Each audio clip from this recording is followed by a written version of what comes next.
Hey guys, you're in a nutshell with me, Ina. Magandang topic ito. I know we've discussed this before, but I think it's good to have a refresher on this topic. Offenses that could lead or trigger the revocation of your permanent resident status. Okay, yan ang ating pag-uusapan. Magpo-focus lang muna tayo ngayon sa mga PR. Later on, maybe we can cover also temporary residents. We will talk about this with Attorney Renz Grospe, isa pong immigration lawyer based in Montreal. Hello, Attorney And Renz. Ottawa. And Ottawa, yan. Okay. Ang kanyang email, yung kagapang po dyan sa ibaba, just in case you wanna get in touch with Attorney Renz. Okay, dalawang email yan, ano, Attorney Renz? Yung isa, yung staff, si Joy, and yours. Yes, exactly. Oh, sige. Alam mo, Attorney Renz, napapansin ko lately, no? Just to share with you. Ang dami ko, parang dumadami yung mga instances na nakikita ko sa social media feed ko na kapag merong inaakusahan tayong kababayan na nag-misbehave dito sa Canada, for example, kahit pa yung medyo minor na offense, no? Ang dami agad na mga tao dyan. Ay, nako, pauwi na yan, pa-deport nyo na yan. Mga ganyan. As if, no, it's that easy to get somebody deported just because they're not originally from here. Oo nga, no? So for this episode, Attorney Renz, as I mentioned, PR muna tayo. Doon muna tayo sa PR. PR muna. Magkaiba kasi ballgame ng PR with foreign nationals. Right, oo. So, ano ba basic concept about a PR who may get deported? Kailan ba pwedeng i-deport ang isang PR? Pag siya, convicted na, pag may crime, in the context of criminal inadmissibility, yung topic natin. Ano kasi, pag, ang kailangan, under Section 36.1, no, serious criminality, ang kailangan. So, there's two things you have to look for. Okay. Yung offense ba, punishable ba siya ng maximum term of imprisonment of at least 10 years? Okay. Tignan mo yung offense. Pero kung yung offense, hindi naman siya 10 years. Pero, at the time ng sentencing, the court, o yung judge, yung sentencing judge, nag-impose ng 6 months or more na imprisonment, captured pa rin siya ng maximum ng serious criminality. Right. Okay. Case in point, yung pinag-uusapan natin nung I think last year pa to, no? Yung assault. Okay, so there's a lot of assault. No? So for example, kung simple assault siya, hindi siya lang yung simple assault it's less than 10 years, no? Hindi siya aabot sa first test. Pero, if the court imposed ng 6 months, possible siya ng serious criminality, pwede yun mag-proceed ngayon sa inadmissibility hearing and eventually removal. Right, okay. For example, so guys, no, dalawa. Kailangan either ma-convict o mapakulong ka ng 6 months or more, or yung maximum imprisonment na penalty dun sa offense ay 10 years. For example, maximum 10 years, pero ang sentensya sa'yo, Attorney Renz, 5 months, so less than. Yeah. Pwede pa rin yun mag-trigger ng inadmissibility hearing? Kapag serious, 10 years? 10 years yung max, pero yung mismong sentensya, 5 months, for example. Yes, kasi ang unang titignan kasi yung offense. Like for example, if you're charged of Section 267, yung assaulting causing bodily harm. Parang sinapak mo, tapos nabungian. Yan. Or nung sinapak mo siya, nagkaroon siya ng hemorrhage sa brain. So, Section 267 yun. Or, nung nagsasapakan kayo, nakahawak ka ng bote, pinukpok mo sa ulo niya. So, Section 267 yun, that's hybrid offense, pero ang penalty niya kasi 10 years. 10 so, years serious criminality yun. So, it does not matter kung 5 months ka lang. Okay, got it. So, captured ka na kasi ng first part ng test. Alright, okay. Oh, so ayun pala 'no, careful kayo guys, huwag kayong magpadala sa inyong mga damdamin lalo na siguro usually kapag mga nakakainom din 'no, Attorney Renz, get into bar fights, hindi mo So alam tinitingnan din your kasi ng ano yun ng sentencing judge yung circumstances. alright. So, sinong nauna, right? Mm. Sinong una sa away. So kunyari, ilan kayo? Diba? Ilan Got it. kayong nag-aaway? Kunyari or for example, 5 kayo, binugbog niyo yung isa. So that's another concept doon. Titignan ng judge kung gaano katagal yung sentence niya, no? Right. Pero sa position ng sa immigration, sa kasi sa Supreme Court of Canada, ang sabi niya kasi, immigration is a collateral consequence ng collateral consequences sa mga PR, no? So dapat proportional pa rin siya. Okay. Which is ang sentence, one of the values kasi na tinitingnan or one of the principle na tinitingnan sa sentencing is proportionality. Okay. Tsaka rehabilitation. Okay. So proportionality, ibig sabihin fair pa rin dapat yung sentencing. So sentences should fit the crime or the offense. Right. So tinitingnan ni sentencing judge, okay, ano yung kunyari first time niya yun, na first time niyang offense. And then this person is nag-plea siya ng guilty sa offense na yun, no? So titingnan nila yan. So may remorse kasi nag-plea ka ng guilty. Titignan din nila yung community mo, anong consequence ito sa family mo, di ba? And then dun sa immigration status. Right. Then the sentencing judge will check kung over na ba yung sentence niya na pati ito mariremove pa. Oo. No? So, sa Canada naman kasi, the other concern din no, sa criminal code tsaka sa IRPA, yung Immigration Refugee Protection Act, is public safety. Right? So there's a removal process for serious crimes. All right. Like for example, yun yung sinasabi natin kanina, no, yung assault causing bodily harm. Sa Pilipinas, frustrated murder. Okay. So ibig mo sabihin, no, I think what you're trying to say, Attorney Renz, is in sentencing, in coming up with their sentences, the judges will somewhat ask na parang itong mamang to, nalasing, nakipag-away sa bar, nag-hit, gumamit ang bote, ganyan, sa ulo. Okay ba nabigyan ko siya ng sentensya that could lead to his deportation na talaga mawawala siya sa Canada? Is it worth it? Sisirain ko ba yung buhay niya? Exactly. Dahil dun sa crime na yun? Parang ganon.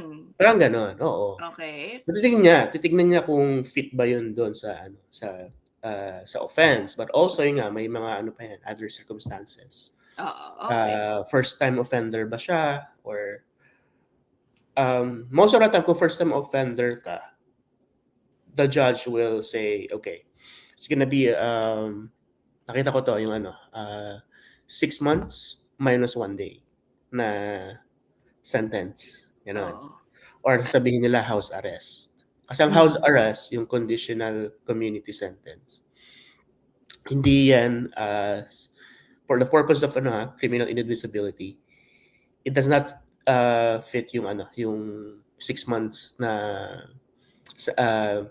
imprisonment.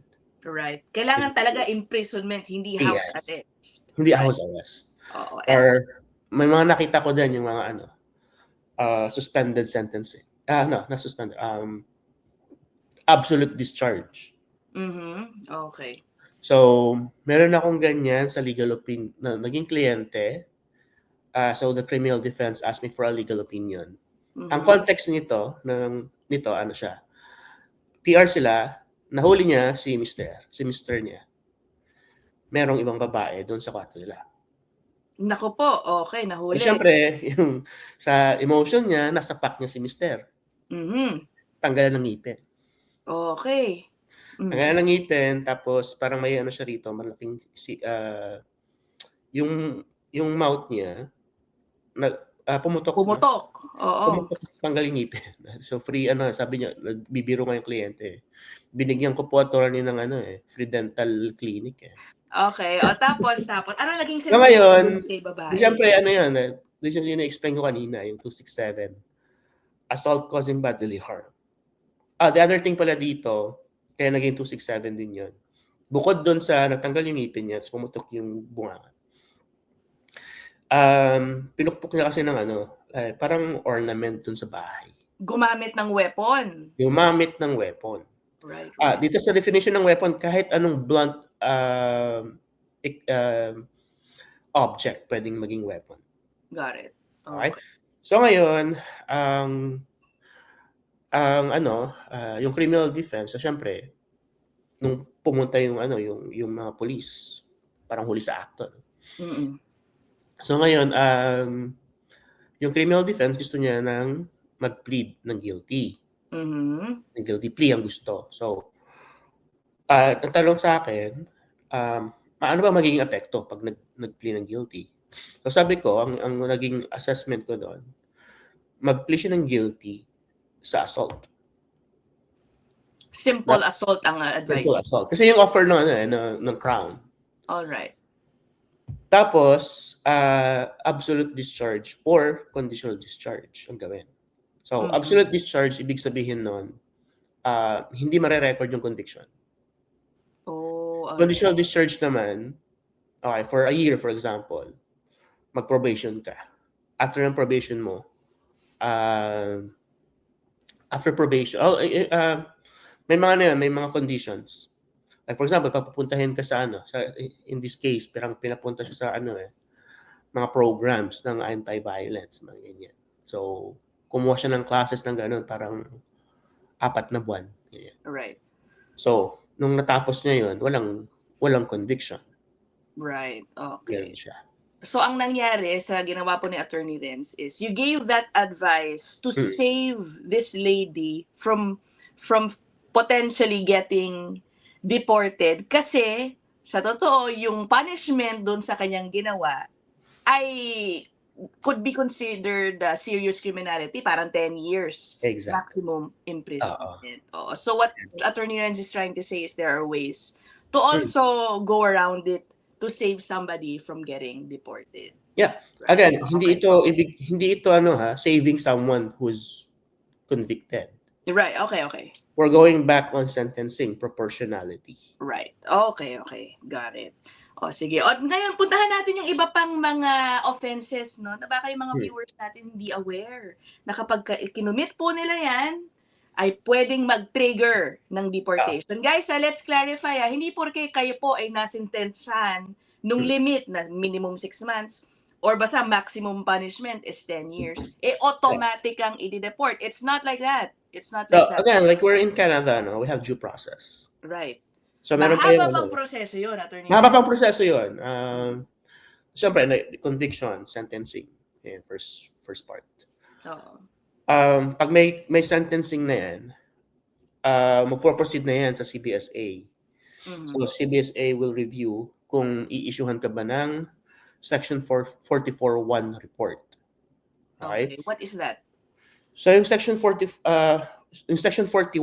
report, ito na yung sinasabi nila sa'yo, binibigyan ka ng notice na possible kang ma-remove or pwede ka mapunta ng Immigration Division. So, meron ka pang chance to explain yourself. Right. Tapos ang next part nun, yung minister's delegate, yung CBSA, under Section 44.2 naman, magbibigay sila ngayon ng decision nila or ng assessment nila. Okay, na to? Papuntahin niyo na ng admissibility hearing. Okay. Yung natitignan kung based doon sa sa offenses mo, ano yung naging actions mo after sentence and conviction or during the process, kung papauwiin ka ba. Doon na yun. Or pwede naman si minister magsabi na agad depende kunyari, organized crime, yan, ganyan. Mm. Nakikita yung removal right away. Right, okay. Possible yun. Or for example, multiple sexual assault. Or repeated offender ka ng assault, yan. Pwede ka na. Or trafficking, ganyan. Yeah. Okay. They can remove you right away. All right. Well, proceed sa removal. Tapos sa removal, may pa yan. We can talk about sa removal another episode. Meron ka pang chance to stay. Mm-mm. So, i-remove mo. Pero lang yun. Temporary na lang yun. So basically, it's really a long and tedious process. Yes. And it could go both ways. Either matuloy yung deportation mo, o madepensahan mo, makahanap ka ng paraan to actually stop a deportation. Tama. Okay. O sige. Ito madalas kong naririnig to, no? Yung DUI. Kasi obviously, guys, no, let's focus on criminal offenses that are not so serious. Para alam natin, akala nyo kasi hindi seryoso, pero yung consequences niya ay serious patungkol sa inyong immigration status. Yung nabanggit kanina ni Attorney Renz, no? Siyempre, yung organized crime, yung repeat, sexual assault, yung mga kanyan, obviously, I think mas malaki talaga ang chance na medyo ma-remove ka talaga dyan. Yeah. Etong next, no? Yung DUI, for example. Kaya, impaired driving. So, ibig sabihin yan, driving under the influence of alcohol, marijuana, or other pinagbabawal na droga, no? Mm-hmm. So, for many years kasi talaga yan, they consider talaga serious crime. Up to 10 years ang maximum penalty sa imprisonment. Okay. Nagkaroon na rin ako dito ng legal opinion for this. First time niya, nag-plead ng guilty for driving, parang reckless driving. So reckless driving, mas mababa yun. Right. Because it's not, hindi na siya naging serious criminality. Pero meron din ako mga nakita na repeated offenders na removed agad. I see. Kahit na lang yun, repeated reckless driving. Okay. Possible. Well, possible. Right. Depende sa circumstances. Pero DUI, ito yung mga nagda-drive ng mga nakainom. Kahit wala kang masaktan, Attorney Renz. Kahit gumigewang-gewang dyan. Or for example, ito, ang DUI, possible din yan. For example, nakapark ka. Tapos nakaupo ka lang doon, tapos lasing ka. That's DUI. Possible yun na maging DUI.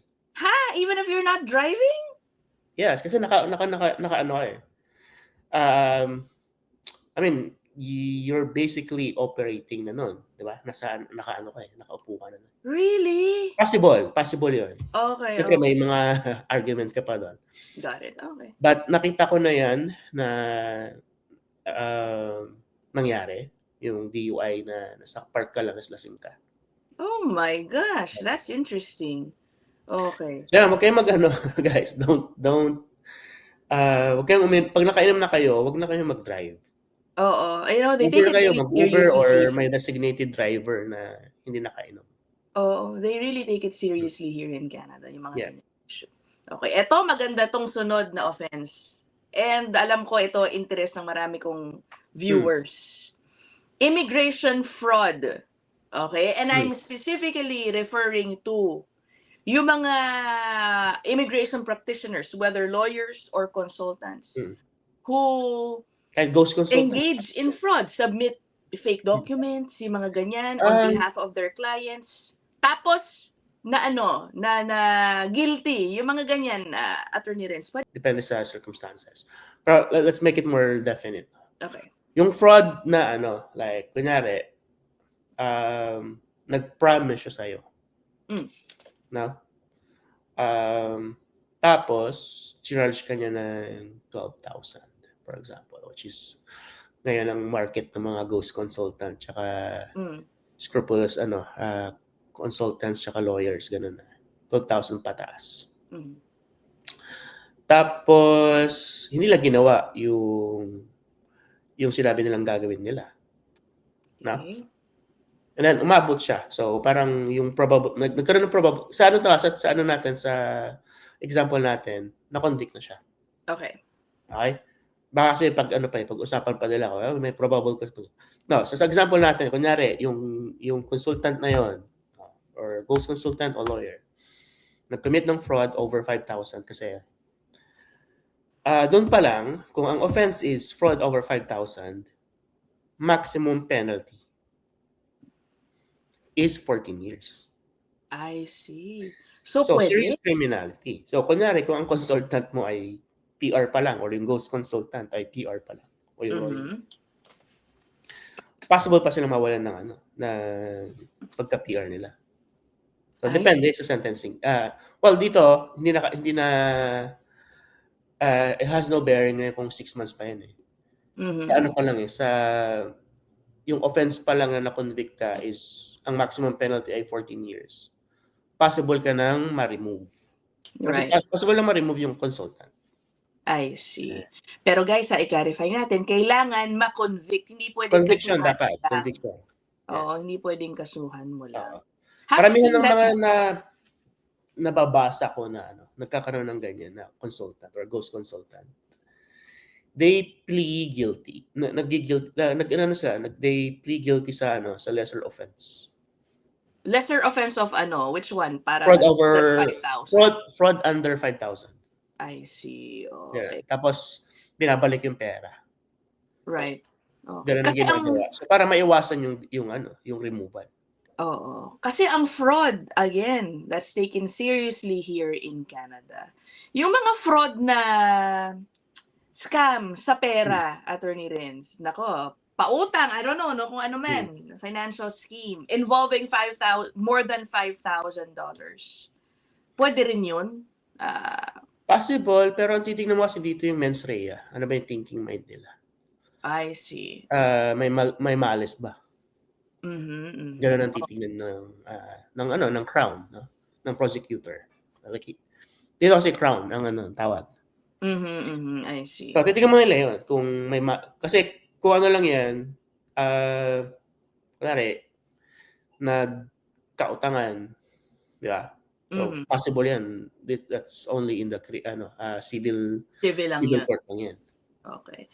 Yeah. Pero kunyari, ito nakita ko to, no, yung mga travel agent. Ayan. O, kukuha ng pera, hindi binook. Ang laki ng binigay, no? More than $5,000. Ganyan. Pwede ba yun? Possible, but it's gonna be up to the sa police kung may probable cause ba sila dyan or tutuloy ba nila. Pero kung ang tanong mo, na-convict sila, itong mga travel agent, na-convict ba? Right. Yeah, possible. Oo. Kasi karamihan ng mga travel agent ang kinukubra dyan, minimum na yan, 5,000. Oo. Kaya. So, if there's a conviction then, yes, possible.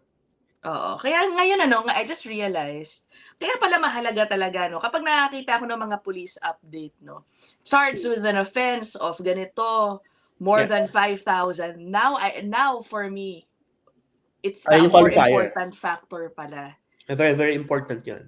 Oo. Kasi naman kasi ikaw din ay repeated offender ka. Tapos yung mga nagawa mo ay fraud under 5,000. There's a possibility din doon. Kasi kung ang sentencing, most of the time kung repeated offender ka, the sentencing judge will be more strict, no? Right. So possible bigyan ka ng 6 months. Okay. Ito, last na lang to, Attorney Renz, robbery. Pero yung robbery na nasa isip ko, hindi yung simple na naalala ko yung, di ba unfortunately, merong isang grupo ng mga Pilipino na kinasuhan, no? Hindi pa sila convicted, I don't think so, hindi na ako updated. Basta naalala ko na kinasuhan sila after supposedly meron silang operation, they would rob mga big stores using AI, yung smart glasses, basta gano'n yung mga tools nila in their alleged operation. Pag yun matuloy sa conviction, Attorney Renz, because it seems like a systemic, meron talaga silang sistema. Pwede Kung ba yun? systematic pa yan ate, pwede pa yan organized crime. Pag ganun, medyo mas serious, pwede Mas talaga serious sila. pa yun. Oo. Mas siguro ang removal nun mas faster, I would say, pag may nagkaroon ng conviction. Right. Okay. Kung PR ha, kung citizen, Attorney Renz, kahit ano pang ma-convict sa kanila, hindi sila made-deport. Ano ba? Hindi. Pag citizen ka na, you'll stay here. Yes, you will stay. Dito mo iano yung sentence. Siguro, ang isa pang tanong dyan nating magandang sagutin. Pag nakulong ba ako sa Canada, do I have to complete yung sentence muna or Yeah. or Okay. uwi na ako agad? Mm-hmm. Yes and no. Depende na naman sa seriousness ng ng kaso mo, tapos yung circumstances niya. Ang mga nakita ko na parang ang bilis nung removal, repeated offender, tapos domestic violence, may domestic violence saka sexual assault. Yan. Nako po. Will be serious na i-remove yan. Naging mas mabilis. Meron din naman yung parang talagang mabot pa ng taon bago na-deport. Right. Yung mga ganun. So, possible, ang kasi niyan, basta may sentencing and conviction, CBSA will start. Right. So while the process is being done, yung procedural fairness, yung due process, no, you will serve it. Pero pag umabot ka na dun sa kunyari nagkataon na napabilis yung process ng CBSA, possible na deport ka nila agad. Oo. Pero I've seen naman yung iba na natapos na nila yung sentence, tsaka sila napadeport. Right. Oo. Okay. Yung sa domestic violence, Attorney Renz, I would assume that would be under some assault charge, no? Kasi wala naman yata talagang konsepto ng domestic violence sa Canada. Hindi katulad sa Pilipinas na may VAUSI na. Oo. So, ang possible na pag domestic violence, yan, simple assault, pwede dyan so depende sa circumstances, sabi ko kanina, yung 267, yung bodily harm, tsaka yung with weapon, possible yun. Right. Or utterance ng threats. Right. Okay. So for cases of domestic violence, Attorney Renz, na simple assault pero repeated, pwede yan. You are in danger of parang facing possible if yung sentence 6 months. Ganun pa din. All right. Okay. All right. Well, to our viewers, if you have questions o may gusto kayong i-clarify, ilagay niyo po sa comment section. But at least, I'm sure you already have an idea of how it works. Yeah. So yes, pwede pong i-revoke ang isang PR. But not all crimes or offenses could actually lead to it. Maraming factors at play sa bagay na ito. Kasi, again, siguro, ito na lang yung message ko sa Canada will balance yung proportionality versus public safety. Got it. So, hindi ibig sabihin na Canada is weak on crime. It's just that we live in a democratic society. May values pa rin na dapat sundin. Or principles na dapat sundin. Yeah. Okay. Okay, we'll end our discussion here. Yung email po again ni Attorney Renz, you mentioned sa baba, in case you wanna get in touch with him. Okay, thank you so much, Attorney Renz Rospe, for your time and for your insight. Okay, I'll see you guys in the next one. Bye, everybody.